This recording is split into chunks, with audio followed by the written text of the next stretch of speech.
వస్తే ఇంకా జానపడ తెల్లడాడు 18వ తారీఖు మనకి తెలుసు అన్నాడు ఆడు. సరేలే మీ అమ్మను వచ్చి అడిగితే వచ్చినప్పుడు ఫోన్ చేయన్న. కర్నూలు అంతా రాయల కొండలే అన్నమాట మొత్తం. ఇటు ఎండగడపలే కాసిద్ది అన్న కొండలు కాబట్టి కాసిద్ది చచ్చిపోతాం ఎండకి. హైదరాబాద్ తీసుకెళ్ళాడయ్యా నాగేంద్ర బాబు. బావ ఎండకల్లాడిపోయాను అయ్యా మామూలు కాయట్లేదు.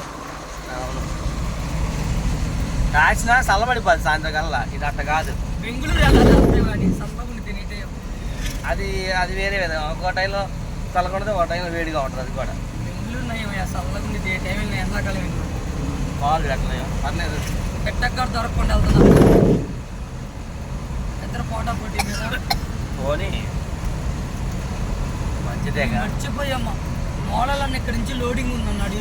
కింద దెంగపోతున్నాడు ఇడు. అమ్మాయి నా కొడుకు చేసే పనులు. అందుకే ఫోన్ చేసిరా. ఫోన్ చేసి నాకు ఎంత దూరం వచ్చినా గుర్తుకొచ్చింది. రాత్రి మాట్లాడావు కదా స్లో చేయి బండి. ఈడు మహేష్ గారు చేసే పనులంతా తలకి. ఏంటి ఎక్కడ టిఫిన్ లేదా? ఎందుకు అయ్యా 10 కిలోమీటర్లు వచ్చిన ఒక్కసారి కూడా టిఫిన్ కొట్టలేదు. వీటి వస్తే టిఫిన్ కిట్టి భోజనం అలాడతారేమో. అరే కొజ్జా మహేష్ మోళాలు అన్నది ఏదో లోడింగ్ ఉంది మాట్లాడుతాను. యాడి కింద తెంగపోతున్నావు? మళ్ళీ పైకి కొట్టుకుంటా వాళ్ళ టిఫిన్ చేసి. ఏ ఊరంట? మరి నాకు చెప్పాలి కదా. 13 కిలోమీటర్ అక్కడి నుంచి సద్దలు చెప్పు.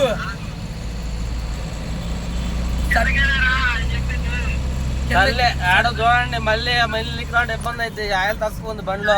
సరే వస్తున్నా. చిన్నగా వాడిని ఎందుకు ఆవేశంగా పోతున్నారు? నేను చెప్పింది 13 కిలోమీటర్లు అది సద్దలో. నా కొడుకు అంత కాదు. కర్నూలు సైడ్ అంతా ఇదే ఉంటుంది. అంతా కొండలు పొల. ఒక్క తోట కూడా నీకు బోర్లు లేవు చూడు. ఆడో ఒకటి ఇప్పుడు ఈ మధ్య చేసినట్టున్నారు బోర్లు కూడా. అక్కడప్పుడు అక్కడ కూడా కనపడదు. బ్లూటూత్